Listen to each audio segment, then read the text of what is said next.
Preview time, Daggy and Barney with you on a Wednesday night to look towards round 9 of the National Rugby League. Barney, how'd you pull up after your marathon Anzac Day effort there? Yeah, I was pretty tired first thing in the morning getting up to work. I can imagine. I reckon I'm going to be even worse tomorrow. I've just completed my second session at the local boxing gym, and I've got a bit of extra one-on-one attention for the last 10 minutes of the session because I think he saw me bludgeon a bit. Was it to your Give it face to or me. to? No, just really good training regime, and Paul Showtime Fleming for anyone who Oh, yeah. follows the Australian boxing. Fantastic coach. So been the second session in, and my legs are already sore before I've gone to bed. So I can't imagine what it's going to be like come tomorrow morning. But As you know, as a former fast bowler, but day 2 is always the worst, isn't it? generally, yeah. The shoulders. Tomorrow night will be the time to lactic come. acid sets in. Anyway, get those spaghetti arms ready because we're going to get stuck into some good games this weekend. Just touch on a couple of things. Firstly, Charlie Staines suffered a perforated bowel, which definitely doesn't sound pleasant. He's going to miss about 12 weeks, had emergency surgery, apparently played 20 minutes with it. Tough little bugger. So yeah, much respect to him. Couldn't imagine it'd be much more painful than that, to be honest. Just on a personal note, I just wanted a quick shout out to Queenslander out there. It's good to know that people are thinking of you in tough times, and it was nice that he took a minute out of his day on YouTube to send a lovely comment to. So I'll be hating you in about 5 weeks' time, but at the moment, thank you very much. Yeah, well said. And yeah, not much else has changed really over the last 24 hours, except apparently now it's all fun and games when the Roosters signed 17 internationals. But now that Whiten's left Canberra, geez, don't News Limited hate the salary cap all of a sudden? But anyway. I haven't watched any of the shows this week, to be honest with you. So I've not really. I've avoided it on purpose. What is like? Why does there need to be an investigation into this? Bloke wants to cop a couple $100,000 less to go and play at a team he thinks has a better chance of winning. So be it. Yeah, I think exactly. Ricky just got his knickers in the bunch, obviously, because he brought this young fella through for however long he's been there, and looks like he wants to get out of there because he doesn't think that Ricky's going to get him to a premiership by the time he retires. Now we know Ricky's a bit of for lack of a better term, a nutbag. Does Jack last the season? Like, he drove. Yeah, maybe not. Maybe not. And what happens when they do come up against each other in 12 months' time? Is he going to send a crazy ringer out to get him, or somebody else to go and get him? Didn't. But they've got $1 million to spend, so there's a left-footed halfback floating around the inner west that might be looking for a job. So all the best for them next year. That's all to come. Well, fun and games onto November once again. Any other news, Barn? Anything else you need to touch on? A whole heap of things changing, especially, as you said, with Whiten going across there. Is there any other injury news come out of? The Warriors have copped a bit of a toll out of the weekend. Yeah, read through most of them. None of them are particularly good. No. There was no real upside to anyone there. I'll run through the others as they pop up with the team changes. Absolutely. Other than that, no, as I said, I haven't heard a lot. I've been pretty distracted with other things going on, but there hasn't been any major developments. No, nothing ground shaking. Let's get into round 9. Some crackers on the cards. And I can smell this. I can smell, Barney, this week. What's that, man? Mosquito coil, but also I can smell upsets. They're coming. I went last week. I'm not going a week early. I can feel all them, of them but one. But I don't know if they're happening in the first game. Thursday night kicks off with the Sharks hosting the Cowboys at Shark Park. Both teams are unchanged, but Ruben Cotter did start on the bench last week with Granville starting at the moment. They might swap back with this team. Exactly. Do you think the Cowboys get a little bit of confidence? Their defense was out of last week with the win, and their defense was a bit better than it has been previously. If the Sharks need to start putting at least 50 to 60 minutes of football together instead of playing in 10 and 15 minute spurts, and if they do that, they could wipe this Cowboys team off the field. But I'm still apprehensive of that happening. So, the back rows for the Sharks have been on fire. to start this year. Nakora and Teague Wilton have been causing massive issues for defensive lines, and I expect that to continue in this one. And it's probably where you'll find a lot of the play being sent down the Cowboys' edges. Sharks 1-12. Nakora, I'm going to go man of the match. I think he's been that close to man of the match the last probably 3 weeks in a row, and he just seems to be getting better every week. So I'll chuck him in there for man of the match. I have tried to give him man of the match, but the Nicker fans keep overruling me. So. Ramian, first try scorer. I think this would be a gap job. I think. Well, first of all, you predicted this is your grand final this year, so we get a little glimpse into the future there. Second of all, I think that the Sharks will have a point to prove in defence here, and if they do that and really shut down, they're going to have much better outside defence than what the Knights showed. And if they shut down Drinkwater and Holmes here, I can't see the Cowboys scoring more than 12 or 14 points. Clash of smaller forward packs, but the leg speed and just the ability to hit holes puts Nakora, Wilton, and McGuinness in front of what they're up against. I think a little fitter as well than the Cowboys at this stage. Absolutely. I'm going 13 plus. Yep. My official margin when I submitted them to PCTC was 22. I think this could be a gap job. Right. I think they'll come out firing and they'll score points early, and they will be committed to not conceding those dirty points in and around the end of the halves. So I went 12. Fair enough. Check that. I'm going to go Teague Wilton. Let's flip it. Teague Wilton, first try scorer. Man of the match will probably be Nico because you just can't help yourself. And also he's playing good footy. The Eels host the Knights at CommBank, a game I pondered this afternoon because RCG is gone. Greg comes into the starting lineup for Parramatta. Russell moves into the centres, and Hayes Dunster comes back onto the wing. Makahisi Makatoa back onto the bench. And the Knights, Aidan O'Brien's got the same 17, but Ponga is listed to start. I imagine now he's got the run under his belt. He'll be doing just that. He was listed to start last week too, I think. He was, yeah. Change, wasn't Yes. But I figure he's going to start here. I've spent a lot of time thinking about this. And it's one of the games I'm tempted to tip an upset.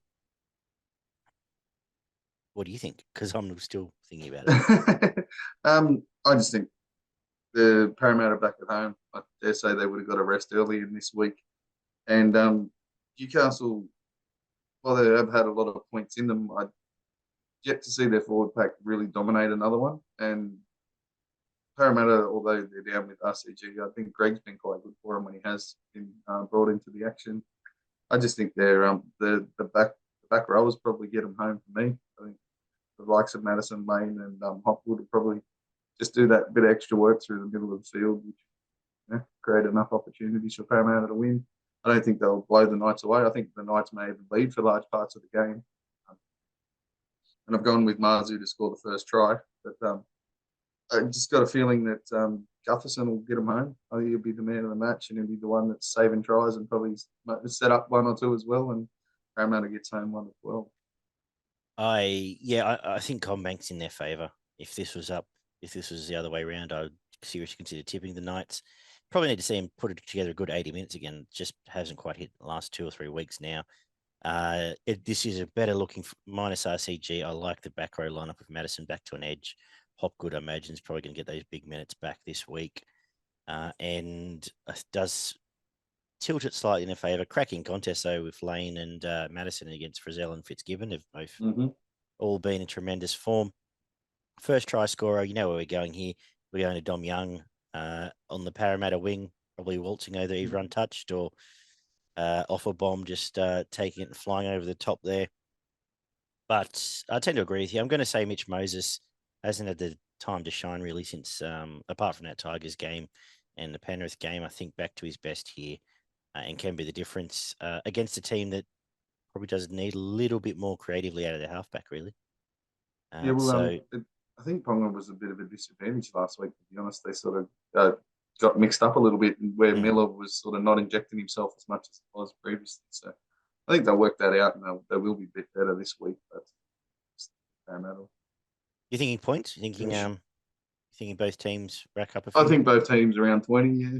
Yeah. Well, I think Para are close to conceding the most tries in the comp. So there'll be points scored. It's just who scores the last. I'm thinking sort of 32-24-6, something along those lines. The game of the round, though, is up at Suncorp for the 8th week in a row. Brisbane host the Bunnies. They do lose Payne Haas. They do lose who's replaced by Palacia. Ezra's out with his suspension. Jock Madden comes in. Excited to see what he does in the new colours. And Corey Oates goes out again with Jesse Arthurs comes in. I'd suggest they don't really lose anything in terms of that one because he was in very good form before that. Tavita Tavola is back for South, and they're just starting to get back to their full-strength forward pack, which is scary. Sele goes back to the bench, and Saluka Fafita back to 18th man. Yeah, geez, I'm tempted to tip South here. Again, I'm tempted to tip South, and I'm going to 1-12. I think Haas may just be too big a hurdle to overcome. South's actually favouring in this one too. Are they really? Yeah.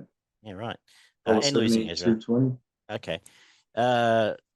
If it gets out to 250, I'll back Brisbane. But going to say Souths on the back of beating Penrith, found their mojo, a bit more size back now after Tola, Sele, Moali all fit. They'll match this or try to match this Brisbane forward pack. Latrell looked to inject himself early last week. I want to see it again here. I'm going to say man of the match, Cody Walker, though. His touch has been great. Point to prove against Mr. Reynolds, who probably be poking the pumpkin as much as he can and trying to get him out of his shell there early. And love the outside back clash, but I'm going to say Campbell Graham gets first blood and scores a first try. I think they'll do it through the middle early in this one. I'm with you. The outs of Haas and Ezra Mam really swings it for me. I just think there'll be a little bit more class and combination, obviously, with the halves out of this South Sydney team with Latrell on the back of that. But I think they'll go through the middle early. I think they'll look to, with Haas out, to actually try and be that dominant force through the middle of the field in the first 20, 30 minutes of the game and set it up through that. I can see Cook having a big hand in that at the start of the match with some quick play of the balls, and I'm going to go Tavita Tavola to score the first try. And it's that crash play on the post. If it was Tommy was starting, it was the week I was all geared up to go with your man Tommy Burgess this week, but he's in the 17, so we're probably not going to get the first one. But I may even have a couple of dollars on him anytime as well, because I do see them working in and around the post a lot in this game, South Sydney, and then obviously up on the back of that.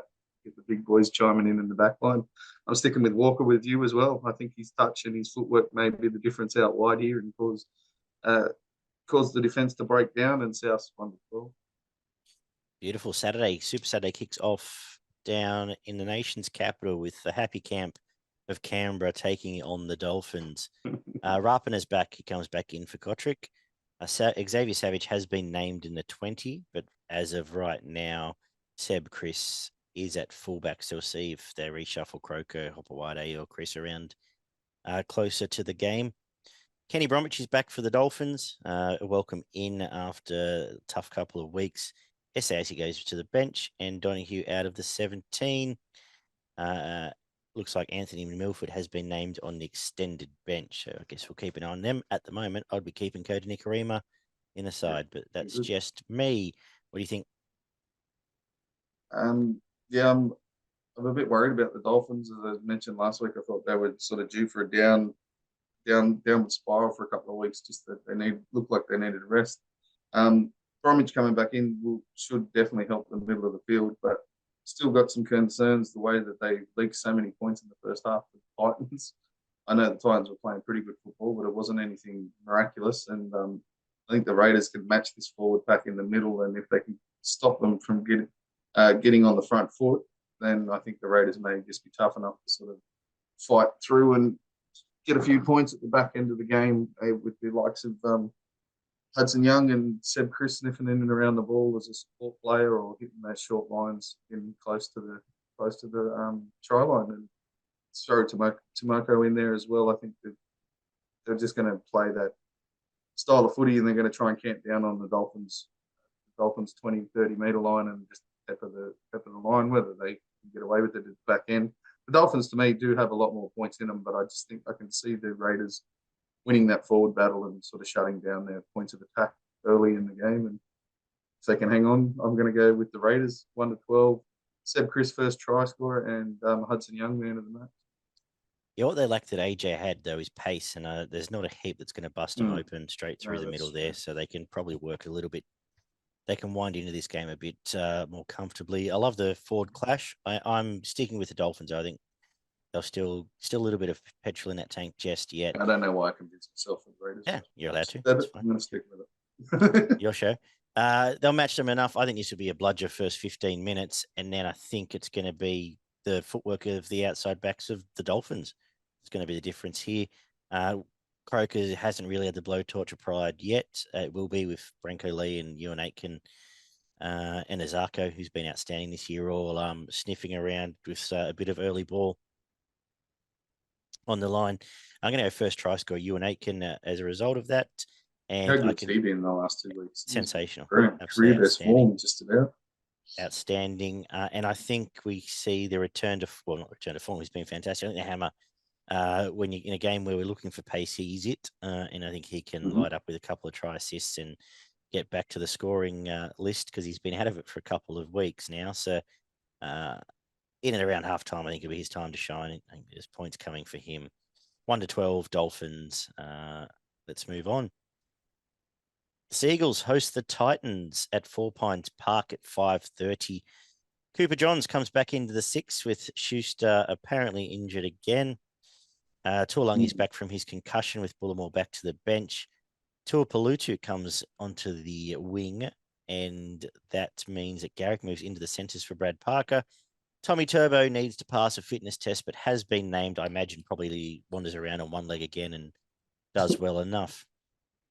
For the Titans, Jojo Fafita, try saying that 10 times fast, comes into centre, and Philip Summy moves back onto the wing. They've swapped around. And the two overseas imports, Leeming and McKaylee, are out of the team 3 weeks into their stint here. Cleese Haas and Joe Vuna come onto the bench. Not sure if that's injury or form inspired. Another one that's tricky, but I'm going to stick with the Seagulls. If I'd seen the Titans put together at least 65 minutes last week, I'd actually be pretty keen on their chances because their forward pack could monster this Manly forward pack. But it will be a great clash because Jake will be up for it. We know Olakuatu is going to hit holes, so Sipley's been good since he's returned. He has, yeah, and Paseka's been good. So great forward clash, as we've got to see in most games this year, to be honest. I think Titans may even come out and take the lead, but as always, it's going to be whether they can play 80. I think DCE guides Manly home. I'm going to go 1-12. Manly getting home on the back of Cherry Evans. First try scorer. We'll go with Garrick. That pair closer, a bit of footwork and standing up his opposition centre there. We know how much those Titans outside backs can fall apart. Dane, a friend of the show, was a bit concerned about Garrick moving to the centres. I think it's a good thing to get a bit of early ball, get a bit of a license to roam, and big and strong, and could bully some of those Titans edges. What are you thinking? He's just more worried about his Supercoach points, to be honest. Because Garrick on an edge does generally get 1 or 2 finishes, especially when they're well on top in a game. They may go to Saab now, so they say he's going to be my first try scorer. I think the Eagles will run away with it late. Alarmingly poor defence in the back end of that game last week, and they had no right to lose that game, realistically, being so far in front at half time, and they just absolutely fell apart. And it wasn't just on the edges, which it's been previously. Their middle fell apart as well for probably a 15, 20-minute period there, and they were just getting dominated of all aspects of the footy. So I'm actually going to go with Manly running away and winning 13 plus in this game, and you can't go past DCE when Manly's up and going. As long as they match this forward pack for the first half an hour, 40 minutes, which I expect them to, and their defence has been quite strong, if not bullying sometimes. So if they can bring that early in this game, I think might see points disappear out of this game pretty quick. Beautiful. The main event.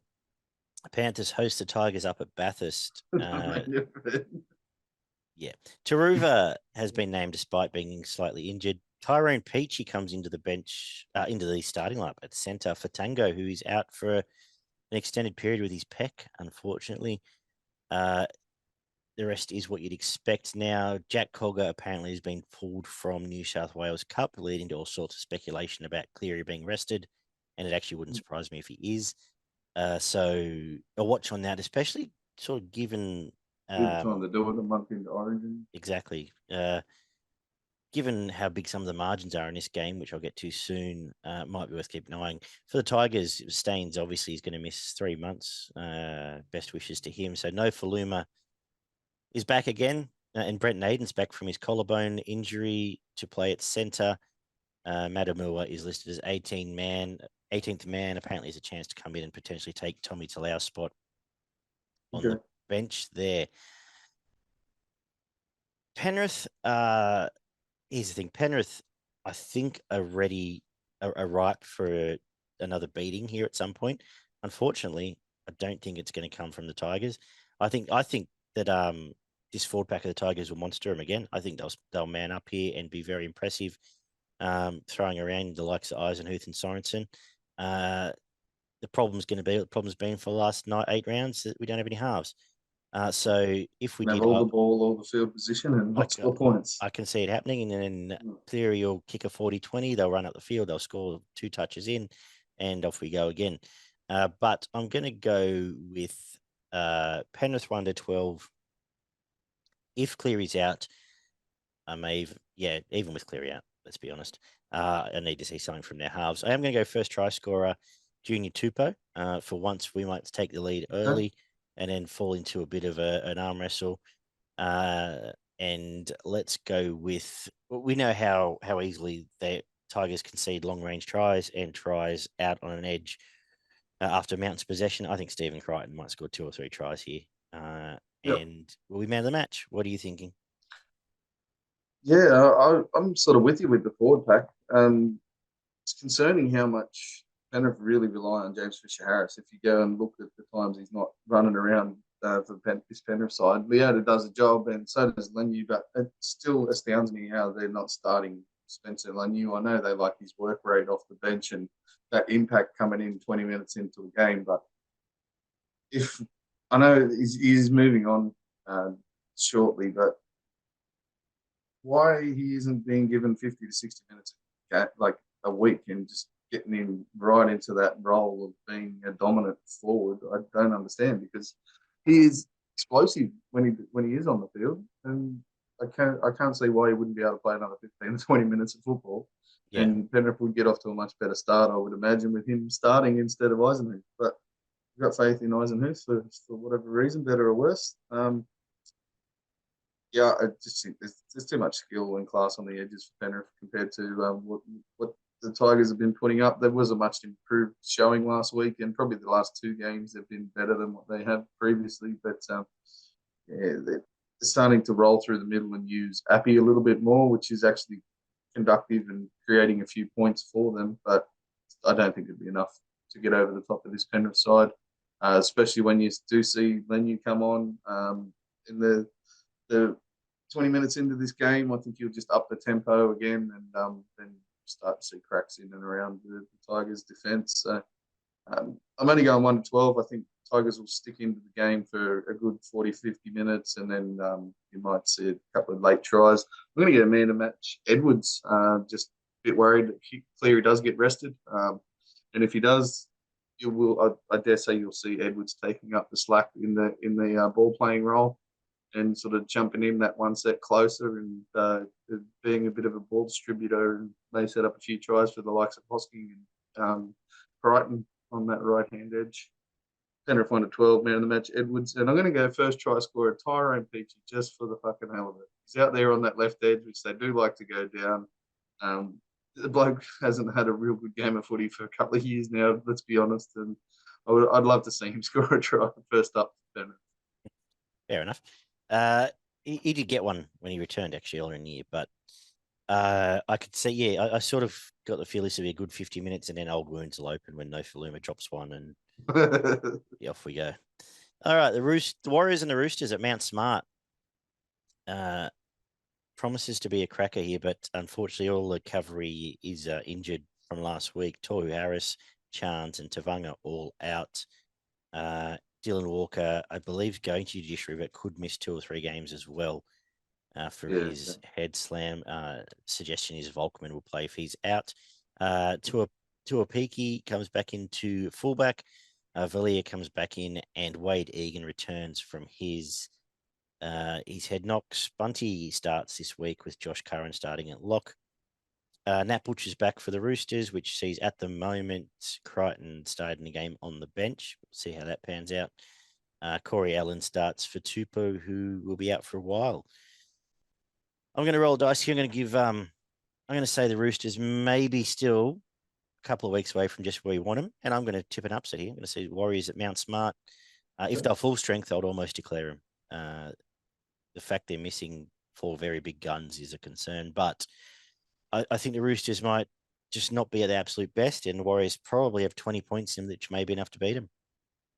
I've been wrong before, and the Roosters could blow them off the park. That's where I'm going to go. Going to say man of the match, Fanua Blake in red hot form, first try scorer. Dallin, who's having a particularly good season by his standards, or by any standards, really. All Kiwi up today. What are you thinking?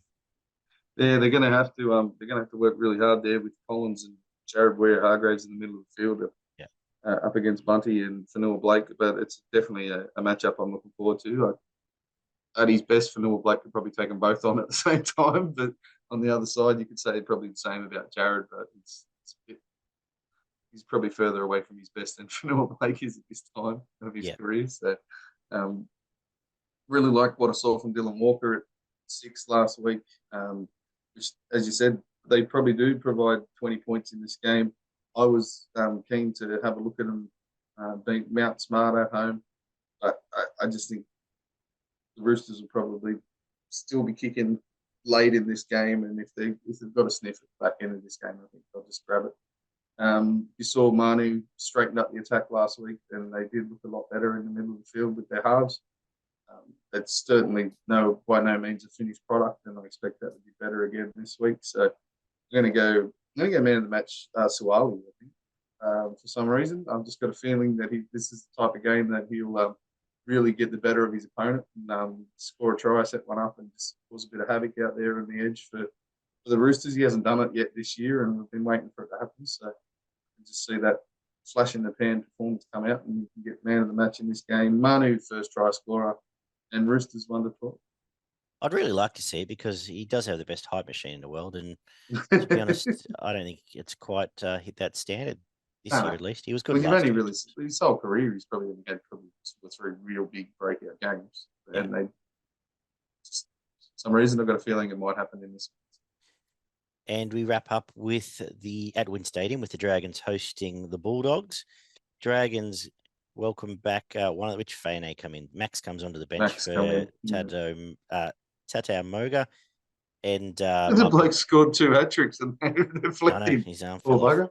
Well, he did break an arm. Yeah, he did break an arm. Michael Molo comes back in. Hopefully, he doesn't do anything too stupid this time in. The rest all looks pretty much as what you'd expect. The other Molo, isn't it? Michael's been the good one. It's the older brother. Oh, it is too. Actually, I think I tell like because I think he's actually still suspended from last time. Kyle Flanagan is gone. Yeah, apparently. And Josh Reynolds starts. We don't get to see the young gun just yet. Reynolds comes in, which doesn't.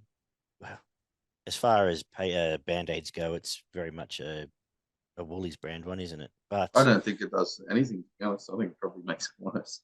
But I agree. That's Reynolds doesn't have a kicking game at all.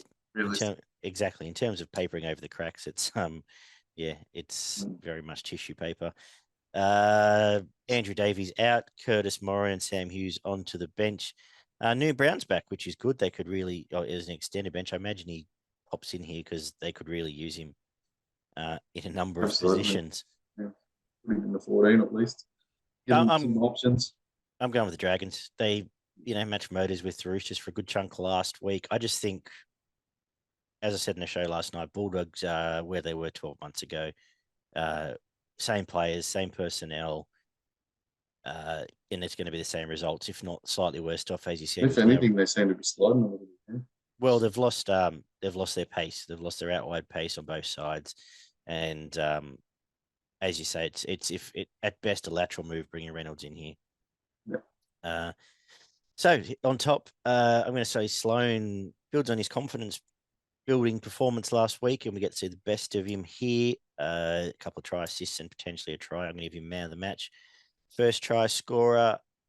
Let's go with I'm going to go Jack Bird. I think he's had a pretty good season. We haven't talked about him a great deal, but he's been pretty good this year and can hit a nice hole, bit of footwork, and perhaps stand up one of these back rowers from the Dogs. What are you thinking? I think Dragon's going to win and win well. I think it'll be 13 plus by the end of it. I really like what I saw out of a couple of the outside backs there from them last week in Sully and Sloan. I thought they seemed to strike up a really good combination, and they were causing heaps of problems for a pretty decent defensive edge there in the Roosters side there. So I don't like realistically backing Sully up week after week because he generally is not someone who is very consistent in his performances. But I'm going to go with him for the first try scorer in this one. I think he may just barge over the outside back that he's up against on that side of the field. And I think if Dragon's going to win and win well, it'll be all off the back of Ben Hunt and his ball playing and kicking game, causing way too many problems for this Dogs team. As we said last night, he's been out of form. If he finds form here, they'll piss in. Cool. Well, that's it. I will just say, because I know Hook's probably about to lose his job, but I think the Dragons have been overperforming this year. And they did last year as well, realistically. Yeah, you can't fault the effort with the squad they got. They're in every game, been unlucky in a couple, and they've won a couple well. So there it is. That's a whirlwind look through round 9. All right, quickly touch on the PCTC tipping comps. How's it stacking up, Barney? Well, at the moment, our mate Turkey Guzz is out in front. Is he really? Not in the Footy and Frothies competition, but he is running first on 45 points. Yep. The first one, J-Dogs, is running 4th overall and first in the Footy and Frothies competition on 43. Beavers on 42, running 5th overall in the comp. And Ra 434 is running 13th overall and 3rd in our competition on 41 points. Beautiful. Got to go a long way down towards the bottom of the competition to find yourself, myself, and Oliver. But I'm currently sitting 73rd overall, 13th in the Footy and Frothies on 33 points. Ollie on 31 and yourself on 31, running 14th and 15th in our competition and 77th and 78th overall. Takes big shoulders to hold up. Your better half is 30 and running dead last. Yeah. Well, she learned from the best. Punting disaster class, as we said last night. It's obvious my missus doesn't listen to me because she's on 40 points. Punting disaster class, as we said, we'll touch on.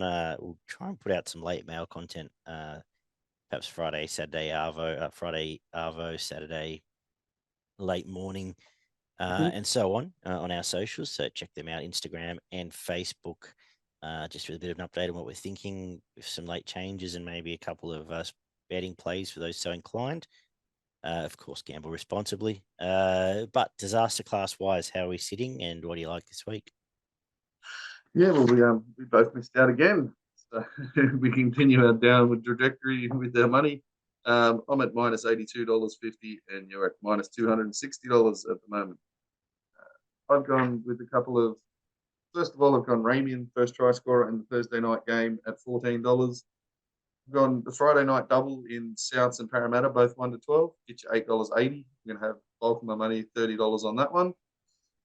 And then I'm going to go a Saturday second rower-a-thon with anytime try scorers. So I've got one from each game, Hudson Young, Zach Hosking, and Olakawatu all to score a try at any time. That'll get you $19.80. $10 on that. Beautiful. I'm just looking at this. Give me a second. Tommy Burgess, $7.50 anytime try scoring. Not in my bets, but I'll be backing that. You're right, he's due. But I'm going to go some first try scorers across the weekend for their respective teams. $10 on Teague Wilton, $23 there. $10, Dom Young, the winger down the edge against Parramatta, $10. Ewan Aitken on fire, $23 first try scorer. Api Coruscant coming home. Or his old home, $34. It's not his home at all, it's Bathurst. But anyway, he's playing against his old team. You probably, if you search Exchange, you'll probably get 50s there, as I did last week. And Jackson Ford, $29, With the corporates, again, you'll get better out wide to score the first try against the Roosters. Also, just another bonus one. I've just seen the margin. The margin is 9 to 8.5 points for the Tigers and Panthers. That will come reeling if Cleary doesn't play, I imagine. But also, I think if you're so inclined, it's worth a wager because I don't see it being a complete blow away, at least not 20 points worth. But pretty big margin. I heard a stat this afternoon actually. Out of there's 24 games where teams are double figure margins, or the line, sorry, at over double figures, and 17 of those teams have not covered the line at over double figures. So every time they seem to blow a team out over double figures, 70-odd% of the time they're missing, they're not covering the line. So it's not bad when they're betting even money. So better than a coin toss, 70%. Beautiful. What's got you frothing this week, Barn? Obviously, I'm looking forward to the Sharks game on Thursday night. It's a bit of a double-edged sword. You get to see them nice and early, but then you don't get to really sets the rest up your of the weekend waiting for the rest of the games to come through.